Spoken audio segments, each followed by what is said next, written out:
critics once mocked Debbie McGee's romance with her late husband, Paul Daniels, with an infamous clip on the Mrs. Merton show back in the 1990s asking, "So Debbie, what first attracted you to the millionaire Paul Daniels?" Though it was a classic comedy line at the time, the 64-year-old former Strictly star has since fought against cruel age gap stereotypes in a candid podcast interview. Talking to Loose Women's star Kay Adams on her How to Be 60 podcast series, Debbie dismissed preconceptions about age differences, insisting that chemistry is chemistry. Kay had been discussing how 76-year-old musical great Cher had shocked the world by dating a man less than half her age. It sends everyone into a tailspin, saying, "How could this happen?"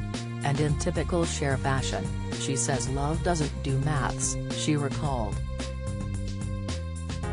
Debbie, who was 29 at the time that she married a 50-year-old Paul, agreed with her sentiments. Chemistry is chemistry, and then it's working at a relationship, and relationships are about giving the other person what they need, she suggested.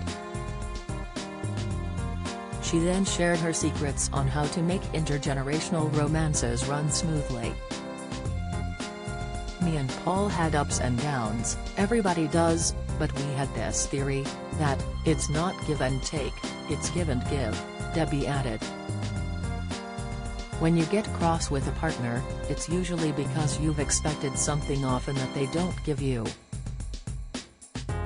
You have to tell them and make sure they do it," she chuckled. Debbie confessed that she had a hatred of certain household chores, and that her husband stepped in to save the day.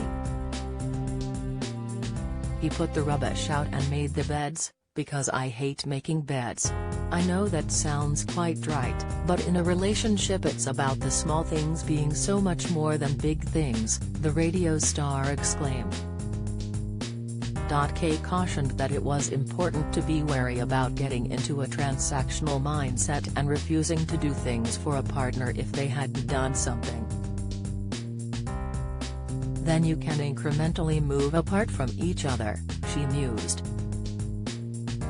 Meanwhile, Debbie claimed the generation that she came from focused more on looking after each other than today's youth. "There's a pattern of becoming successful without working at it, and just wanting money and a big house and car," she lamented.